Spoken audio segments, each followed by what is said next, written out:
Hi there. Thanks for tuning in. This is the Follow Your Passion podcast. I'm your host, Erwin Wils. I'm a mindset and business strategist and founder of Millionaire Life Strategy. In this podcast, I'm interviewing my clients and other entrepreneurs that are following their passion and make a good living out of it. When you want to know more about me or what I can do for you, check out my website, millionaireLifestrategy.com. But first, check out this episode of Follow Your Passion.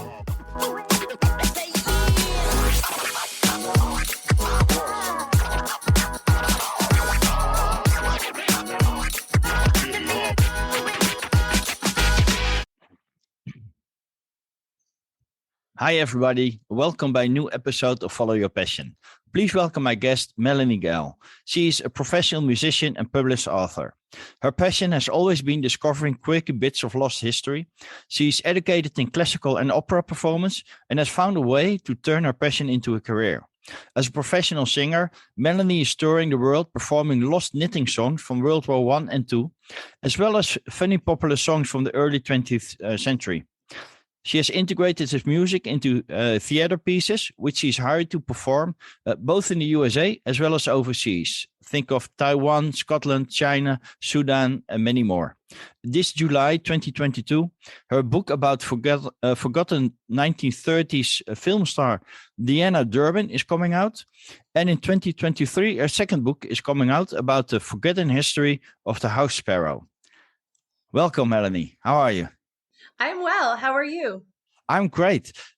We had a pre-talk before this podcast, and you said, you know, you're educated as an opera singer. I am. Yes. But you're also more or less some sort of historian, right? You're very interested or has a passion for quirky bits of lost history. How did you come with knitting songs? Well, it was back in 2009. So back in 2009, I was singing opera full time. I was going around as you do, auditioning for operas, getting different opera roles all over the world, Israel and in Italy, in France, just all over. And all over America, all over Canada. And my sister discovered knitting. And she loved knitting.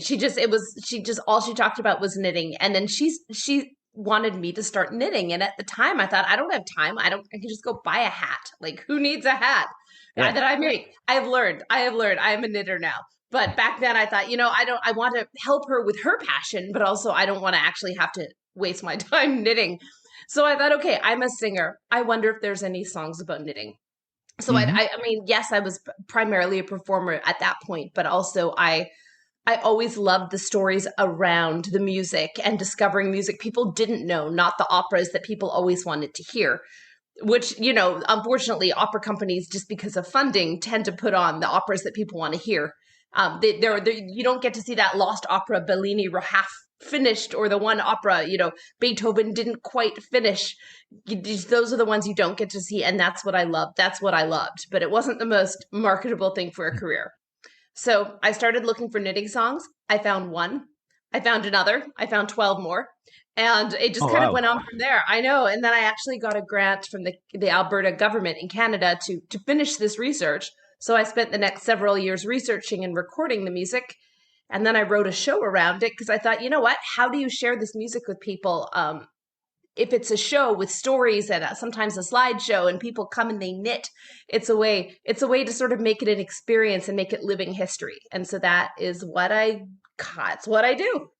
Nice. Great story, by the way. So thanks. Could you take us through a particular evening about, you already shared one in pre-talk. How does such a show of knitting goes? You sing songs. Are people actually knitting in the audience, or? Yes. So usually when they do the materials to promote the show, they tell people to bring their knitting, and sometimes I even have little prizes. So people bring their knitting. They often show off their knitting, so they'll get up, they'll come on stage, and people wear all sorts of things, like beautiful and crochet. I mean, and sometimes tatted. I mean, it's all sorts of handcrafts. So they come up on stage, they show off different things they're wearing. In a recent show in Northern England, someone came, I think she was 97, And she Oh, brought a wow. sweater. Her daughter brought her, and she had brought a sweater that she knit in World War II when she was 10 or 11, and she hadn't actually worn it because she had a growth spurt. It didn't fit her anymore. She knit the sweater. She put it away in a drawer. So it was in perfect condition, this beautiful sweater that she had knit. And she got to bring it, and everyone just like applauded for the sweater. And it was a way for her to be seen, and for her to be relevant for the work she had done. Yes, it was 70 some years later. However, it was this beautiful piece of history that got to come out. So people show off their knitting. One time someone in Australia brought a knitted kangaroo, Hoppy. Her name was Hoppy, I was told. So I Yeah. mean, the knitted kangaroo had to come. I did a show again in England, a different one in England a couple months ago, and someone brought a knitted meerkat. So people sometimes bring animals they knit. They were knitting things for Ukraine. The last tour I did, they bring all of this and they show off the different things that they've knit. And it's a way to share and make it almost, it starts off as a community. And sometimes I actually give a workshop before about a certain kind of World War II knitting. Sometimes the venue who hires me puts on a workshop. There was one once about knitting flags from different countries. So I got this knitted Canadian flag because I'm Canadian. Yeah. So anyway, then I do the show. Basically, it's singing songs from World War I, World War II, and there's the slideshow of images of photographs that I found to basically support the show to make it. I don't always have the slideshow, but it makes it more interesting. Mm-hmm. And usually we do a question and answer afterwards. I don't always know the answers because people ask all sorts of things. And depending on where you're performing, if it's about how they source their wool or, wool shortages, that's a very regional thing. So I try to find out as much as I can. But if I don't know the answer, someone else there will. So again, it becomes more of a discussion and it builds community and it saves history. And it does, as far as putting the spotlight on women in the war and the work they did at home that people don't remember, it is a way to preserve and celebrate history. And I love that. It's just, it's like having a community wherever you go in the world through Wow. history and music. So, yeah. So it's not only a theater piece, it's actually a true experience for the people as well. I try to make it that. Yes, exactly. And like I said, it's fun. I've made friends doing these shows. That we connect later. I've stayed in the house of people later. I come back and they've come seen the show and we've communicated. So yes, it builds a giant network and community of knitters through this music that even at the time wasn't felt to be all that relevant. But it's funny that it's found its relevance as a record of history 75 Nice. years later. So Yeah. Yeah, indeed. So you didn't write a book about knitting, I think. I started to write a book about the Yeah. World War I culture of knitting. Mm-hmm. It is maybe not the most easy book to sell. So No. I pitched the book. Still working on that one. Honestly, that'll probably be the next book is to sort of rework that book. But I thought, you know what? When the pandemic hit, all the singing stopped, and I had done research on several other fronts. I don't just do knitting songs. And I Yeah. thought, all right, I'm going to use this time to actually, pitch a book to an agent, try to get a publishing deal. And I did, not through knitting though. No. Talking about that, about the new book about the film star Deanna Durbin. Mm-hmm. And I must say that indeed, I didn't know her. So how come? I think your book is also about Judy Garland, right? It is. And People don't know. that name rings a bell, but Yes. Deanna Durbin, it doesn't ring a bell. Deanna Durbin wanted to be forgotten. When she left Hollywood, she was 28 years old. She was fed up with everything. She wanted to live an adult life away from the spotlight. And she actually died fairly recently. She died in 2013. So, she had a long, happy life away from the spotlight, but it's not that she made it her life's work, but her passion was to be forgotten. And in a lot of ways, Hollywood doesn't have a long memory. She wasn't in that many movies. And, once they, for the most part, stopped being played, her name was always linked to Judy Garland's name because they were rivals since they were 12. Not their choice. This was a movie studio Hollywood thing. But this is the 100th anniversary of both of their lives. It's the centenary of both of them. And it's time that she's remembered, because there is a lot of moments in history that were actually influenced by the fame of Deanna Durbin, and movie conventions nowadays that wouldn't exist if it weren't for her and her films, and people just don't know this. So again, I felt like it was history that was sort of fluttering away, and I had to catch it and bring it back and show it to people before it's gone, because it's actually, the story is fascinating. It's not just the story of a life, it's the story of a time that's gone. And Yeah. and about the rivalries in Hollywood that still exist, but that were even, back then were just as strong as ever. Yeah. So is it all your own research, or did you also interview family members of Deanne, or? It's my own research, but through the research I did, I found a lot of libraries have these amazing resources. They just basically have information dumps. People will have donated old scrapbooks or old notes. I found reporter notes from interviews they did with her. I found handwritten notes in archives and libraries. So, I mean, I based it upon newspaper articles, journal articles, handwritten notes from accredited journalists back in the day. It basically all just thousands of different articles, basically piecing the story together, figuring out what was media spin, what was truth. And it was several years of research, which I had done in advance for the show I wrote about her. It's another show I do. So when it came time for the book, I had collected all the research. I just had to organize it, write a book, and sell the book, basically. So again, lost history. Yeah. So if we're talking about your passion, is it indeed the discovering these quirky bits of lost history, or is it singing, or is it a combination of the two, or? My passion is making history live again in a way that it won't be so easily lost. I think these stories are incredibly important, and there are others too. I mean, there's a few other ones I do, but these stories, this bit of history, I want to make it, my passion is making it palpable, making it so people can understand it in not an academic way necessarily, but in a way that it becomes part of their lives. If they see an orchestra playing in a movie and they say, I know the source of that, I know where that came from. If they hear the story of, say, Anne Frank, who hid in Amsterdam, and say, right, Deanna Durbin was her passion. I mean, that's what kept her hopes up, was thinking of Deanna's movies. I mean, just being able to link things to these bits of lost history and make them live again. So that, I guess I've never put it into words. That's my passion. Here we are. Nice. Mm-hmm. And so I saw this deadline on Amazon when the book is coming out. So is it good to have such a? Yeah. Okay.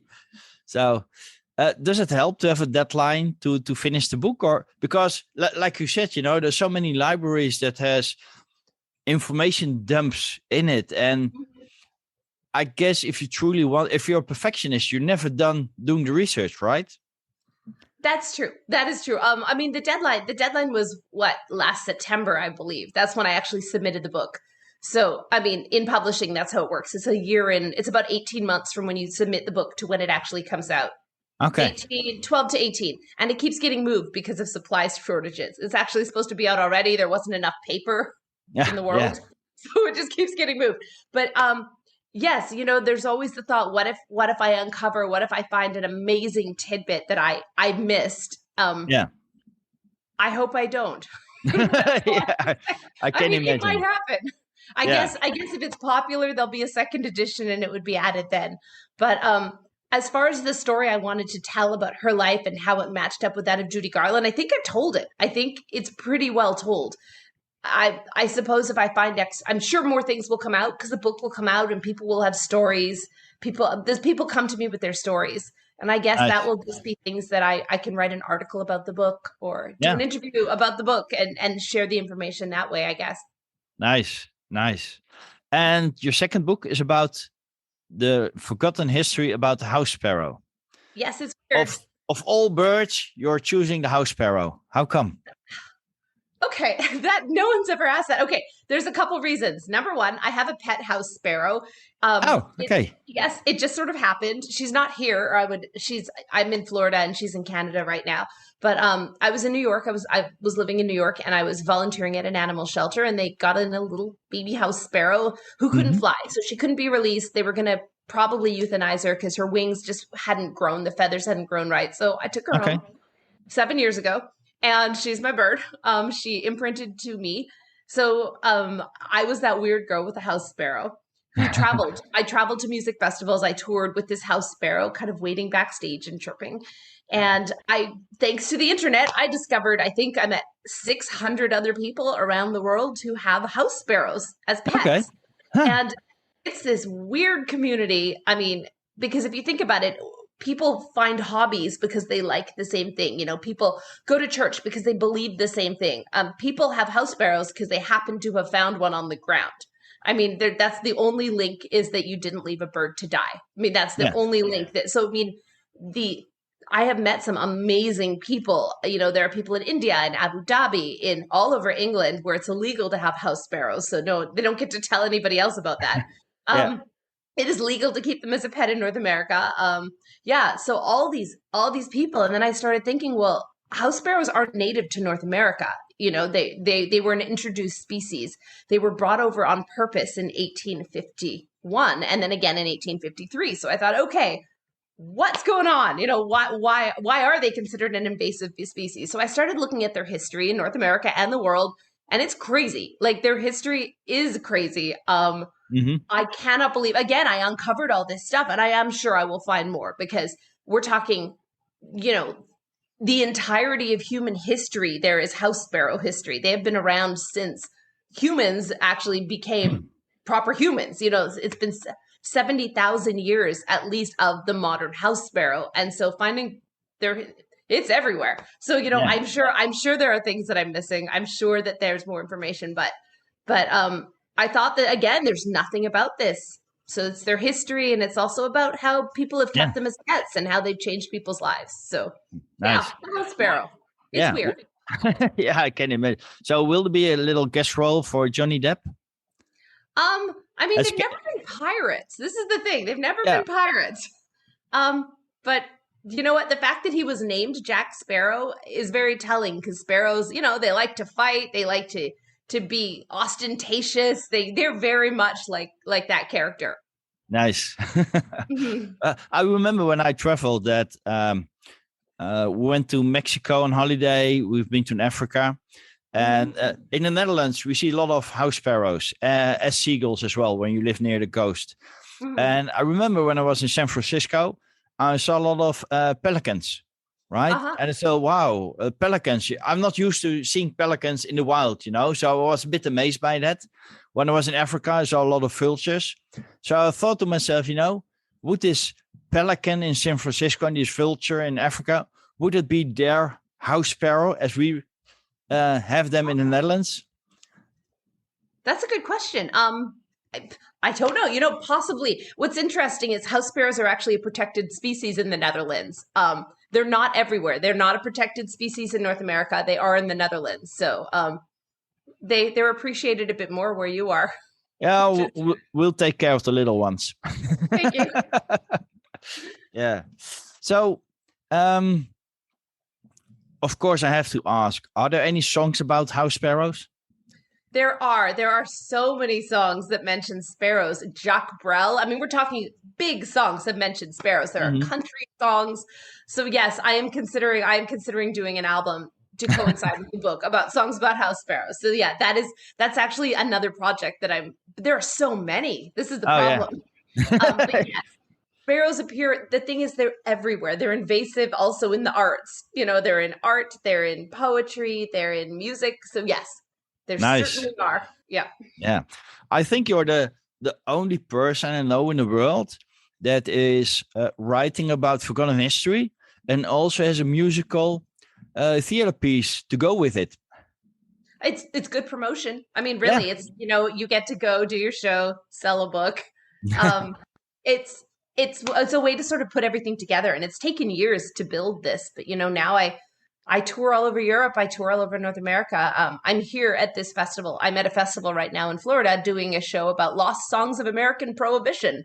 So again, it's another facet of history that I felt needed to be saved. It's a lot of work. Oh yeah, I can imagine.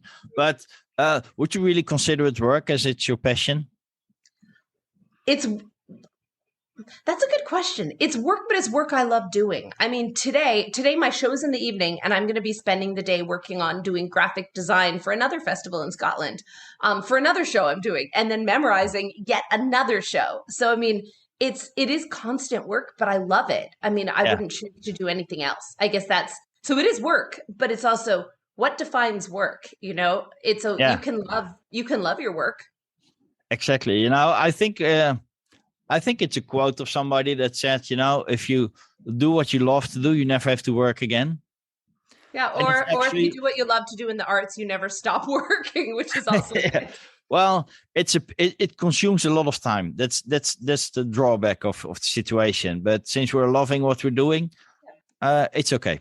I mean, but that's the thing. People ask, "Do I have hobbies?" And I'm like, I don't need hobbies because I love like what I the and again, I think work has a negative connotation sometimes. It is work, but I love doing this work. I wouldn't Yeah, choose to sit on the beach if I could be reading over something amazing about history. So it's work, but it's yeah. great work. I feel I, it's also a bit of a noble goal because I mean, it is doing something no one else is doing. So yeah, you're actually leaving a legacy for other people. I hope so. That's my goal. That's my only goal here. Yeah, So, nice. Well, I had an interview with another entrepreneur as well, and she actually said that a lot of people are afraid um, to do the passion full time, to make a living out of it, uh-huh. because they're afraid that once they turn it into work, they won't like it anymore. And I think that has to do with the definition that people have about work, that it's something you must do and it's an obligation. While if you consider it being, I get to do my passion full time and people are willing to pay for it, it's a totally different definition. I mean, it does. It is. And again, it's taken several years to sort of work up to the point where I don't have another job. This is my full-time job. And no, I don't own a house, but houses are expensive anyway. So that's okay. Who needs a house? But Yeah. I would love a house. However, apart from that, it's worth following your passion because once you start getting like financially compensated for it, it does sort of show you that you made the right choice. And it's how do I like, okay, I didn't like singing opera. It didn't make me happy. So I mean, they could have said being a singer was your passion, but it wasn't. It was work. It was unhappy work. It was something I didn't love doing. And I at a certain point I thought, well, I've made it. Is this it? I mean, I've worked my entire Yeah. life since I was 6 years old to be a professional singer. And this is it. I mean, I'm supposed to be happy and I'm not happy. So, I mean, I have friends who sung at the Metropolitan Opera in New York, and then the next day they're out auditioning. And I was like, I don't want to only be as good as my last performance. That's not what I want. So I want to be able to build something that also takes off on its own. So Yeah. sometimes you have to do the thing that makes you unhappy for just long enough to realize the value of following your passion. Yeah. Yeah. And so, I mean, I was supposed to be happy. I had made what I was supposed to do in classical music. Things were going very well, but it just wasn't for me. And there is a certain amount of letting go. If you've done, say you're, I don't know, say you're a computer programmer and you've done the training and you've gotten a decent job in it, and you're like, wait, I've done everything I was supposed to do to reach my goal, but I'm not happy. So sometimes you have to have done that work and taken that path to realize that, you know what, I need to do a different path. And it can be a similar path, but also it's worth taking the risk because you don't get any reward otherwise. Yeah, exactly. And you're gifted with a beautiful voice, Sometimes. except it wasn't for opera, right? It was. Now you're able to use your talent, your voice, to do something you love to do.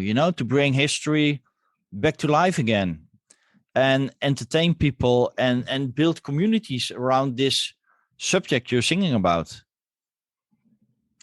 And also, an interesting thing is when you follow your passion, it's not so. Say I decided I wanted to sing historic music. So, okay, that's the thing I do. But there are so many sort of side things that can bring in income that can stem from that. I've run knitting workshops. I've been a keynote speaker at knitting events. I mean, there are all these side things that sort of come. So, following your passion doesn't just have to be one thing. It does, after a while, it does sort of spider web out to Yeah. other things. I professionally edit people's books because I mean, I am a good writer. I know all the rules for, for the different writing styles. So, I mean, that's another thing that I do casually.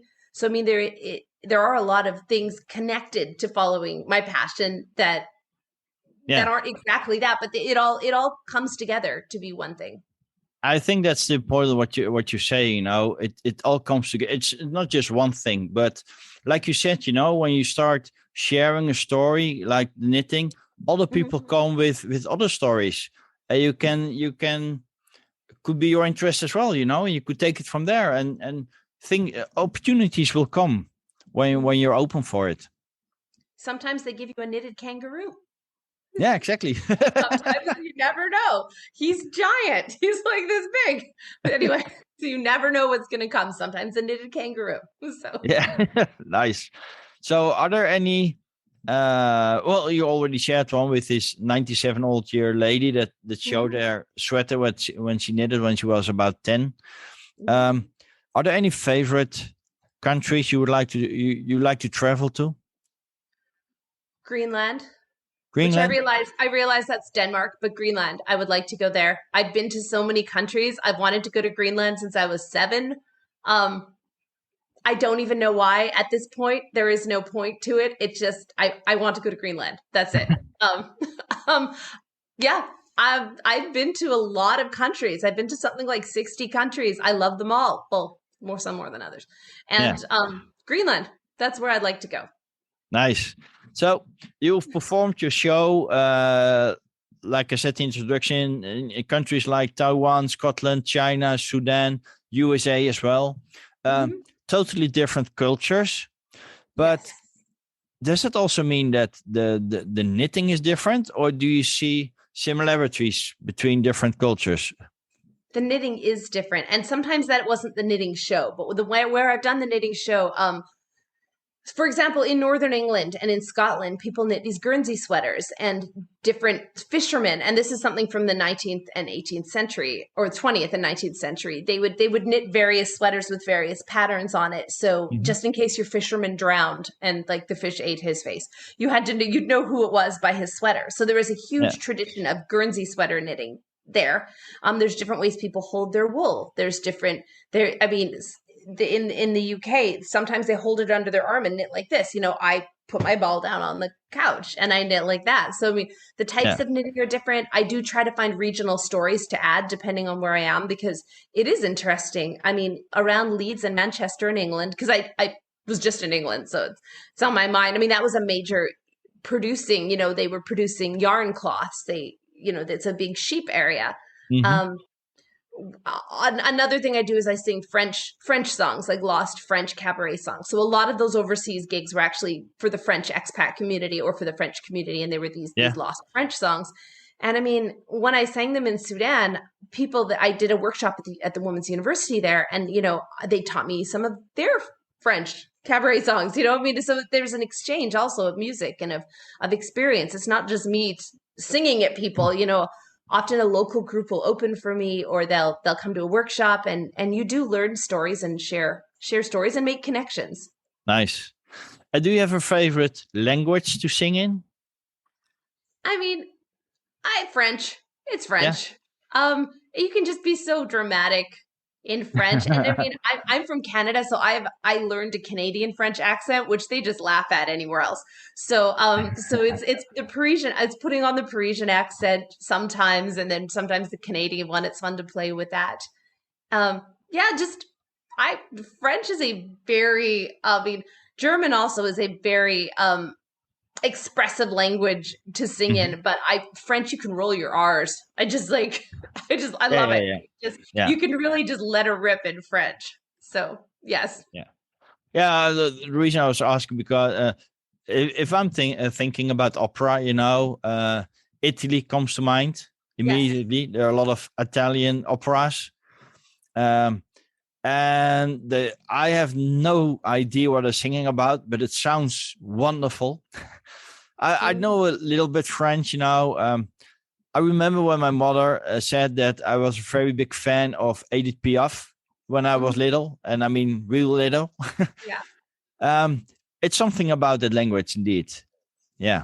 For opera, Italian is the healthiest language to sing in. There's these long vowels. They're long vowels. It lets you vocally open up. That's one reason why there's such a strong opera tradition in Italy. I mean, Mm. it is the sort of the healthiest language to sing in a way, vocally in classical music. Plus, there'll be a 7-minute aria, a 7-minute song with like 5 words that just repeat. So really easy to memorize. I Okay. mean, a German song will be 2 minutes long with like 6,000 words. So I mean, and you're just like, oh my God, so many words. Yeah. French is kind of in the middle. It's kind of in the middle between the two. But Yeah. Edith Piaf was called the Little Sparrow, and again, there's a connection with history, with sparrows, with Yeah. music. Everything's connected. Yeah. I think there will never be a Dutch opera because our sounds are very harsh. Even in World War II, we used secret codes that had a G in it because a lot of foreign people can't pronounce the G as we do. Oh, So okay. we call it een G. And that's very harsh. Scheveningen is, and a lot of, especially German people, they were saying like Scheveningen. So we immediately know it wasn't a Dutchman. Oh, So, but I that's guess because of those harsh sounds, it's definitely not suited for opera. It will perhaps hurt not your opera. voice, I guess. Perhaps, yes. Yeah. But I mean, you've got folk songs. There's definitely music in Dutch. So Oh I mean, yeah, there's a definitely. Yeah, lot. yeah. There's a lot of music. Doesn't have to be opera. That's Now, okay. No. but if I look at the international market, the only thing we're very good at are DJs. Yes. Yes. Yeah. And you and Sweden are sort of Yeah, the two big ones and they for don't sing. yeah, Probably there's exactly. a reason for it. But yeah, no, it's a great language. It's every time I'm there, I love to hear it. So Yeah, and a lot of people also can hear the accent from us. Um, I don't know. We actually got this funny book in the Netherlands. It's called "I Always Get My Sin," and okay. that's because it's a Dutch saying that's literally translated into English. And there Oh, are some Dutch people that are choosing the English word that sounds the same like the Dutch word, and they think that's the same, oh, but it isn't. So that's why it says "I always get the sin." In Dutch, we would actually translate it into "I'll always get what I want," right? oh, okay. So And that's but the English pronunciation, and mhm. in Dutch, it's almost sounds like "I always get my sin," but it's a totally Interesting. different meaning if you know what sin means. Yes. I mean, honestly, that sounds like a great motto. I always Yeah, get my sin. I'm good with that. Yep. yeah, and it's so funny because even high politicians, they make those little mistakes that they don't know Mhm. what they're saying in English, and it's actually a quite funny book to read. Yeah, it sounds really good. And I mean, again, it just shows that not everything has to be in English. No, exactly. Yes. So, um, Melanie, are there any other big projects that are coming your way that you know of? Well, kind of. I mean, they're musical ones. What I'm supposed to be doing today is I'm memorizing a show I wrote about the music of Noel Coward because although he is well known, he wrote over 300 songs and people don't remember all of his songs. So I'm actually doing a show about his life. He was the English playwright. In case people should, not everyone remembers him. He died just under 50 years ago, and again, he had a massive legacy, and it's slowly being forgotten. So I'm gonna bring back some of that. I'm doing a show about him in Edinburgh in Scotland this summer. So that's Okay, coming up. nice. Yeah, and also I have to start promoting this book. I mean, so really I need to start working on that a lot. I'm recording a CD right now. I've started it in New York last week and I'll go back in a couple months and finish just about some just eclectic mix of songs. There's no noble goal for that one. It's just music I love. It was a long pandemic and I thought, you know what? I just want to record a CD. So, got some grant money from the government and yay, Canada. And Nice. yay. And so I'm working on that because that makes me the most happy, really. So that's just something for me. And again, it's all connected though, because people will buy the CD at shows. They do for my other ones, so why not? And Yeah, just kind of keeping things going, booking shows, doing this, working on the book, working on the bird book. that's just, again, it all just sort of comes together. You work on these various things and it all comes together in the end to be so much fun. Because Nice. yes, it's a lot of work, but I also can just put it down and go for a swim. I mean, this is the thing. I'm my own boss for the most part, and I have to be committed to what I'm doing, but I also can just stop Yeah. for the day when I want and go have fun. And doing the work is fun. So it's just, I don't know. It's Nice. just all good. Yep. Yeah, great. So I think we can spend hours on talking about these subjects and about the passions. Unfortunately, we don't have the time.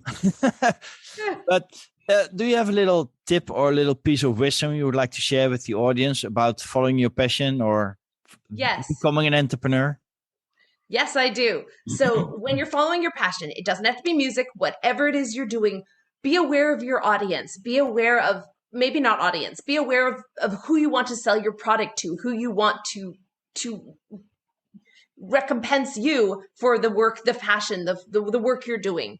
Because if I were to be writing a book with no audience, there'd be no point, in a way. And maybe I'm not putting this really well, but follow your passion, but do it in a way that's clever. Do it in a way that is marketable.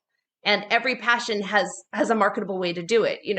I'm at a lot of theater festivals, and people will do shows that no one wants to see. And they'll say, oh, you should come see my show because I want you to. But no, you have to make a show that they will want to see. You have to, whatever your passion is, if you're designing a computer game, you have to design one that people will want to play. If you're making fashion, if you're making clothes, don't do something just because you think it's good. Do something you love that other people will also want. So make a product, make whatever you're doing. I can't think of any more examples because it's really early here. But whatever you're doing, do something that people will want, and that puts you one step ahead. Yeah, wonderful. I think also connected to that is think about what positive impact you would like to make on the world. Because if you're making a positive impact, people need it or people want it, and then there's a win-win situation. Yes. You can have a passion for binge watching, but there's no money in it, unless you're a tester of television series or whatever. But it's like you said, if you want to do it full time, there should be people out there that are willing to pay for your effort and your involvement. So it's good to keep that in your mind, indeed.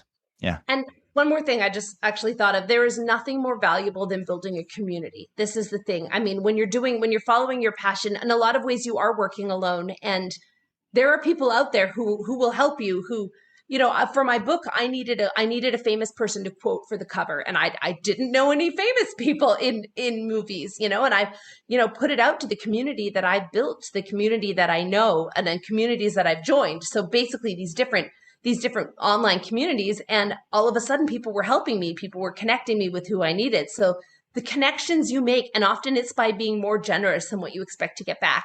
Yeah. Those are invaluable when you're doing this. And also you have the support of kind strangers. It's also, nice. It makes it all feel less alone. It makes it feel more possible. And also helping other people will in the end also just help you, hopefully. Yeah. So you just made me curious. Who's on the cover? Her name is Jane Atkinson. She's, if you look her up, she's been in everything. She's been in 24. She has been in Madame Secretary. She's been in The Walking Dead. She's an actress. She has been in dozens of things. Free Willy, the movie, and she's a busy working actress who had never met me. And because of another author who connected us, she took the time to read my entire book. I mean, we're talking about, it takes the day I sent it to her, and then wrote this lovely quote for the cover within a couple days. And she's busy, and she doesn't know me. So again, it was an amazing, generous thing for her to do. I owe her a kidney, pretty much. But again, someday if I become a famous author from this, I will do the same for someone else. So yeah, nice. Yeah. Great. So if people want to know more about you or your shows or want to connect with you, how can they do that? I've got a webpage, so it's melaniegall.com. Or just Google Melanie Gall. I come up. I'm all over the internet. There's only a few of us out there, and I think I'm the most active. So nice. Yeah, I send me an email. I love to connect with people. So Perfect. I love talking to you with you, Melanie. You have great energy, and it shows when you're talking about your passion, and that's what the show is all about. So thanks again for taking your time to be my guest, and let's keep in touch. All right. Thank you so much.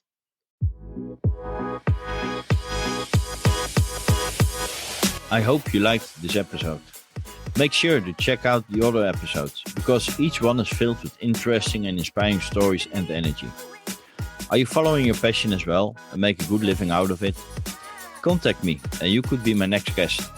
Would you like to follow your passion but are not there yet? Check out my website millionaireLifeStrategy.com and book an appointment to discover what I could do for you. Don't forget to share the podcast with your friends so that they get inspired as well.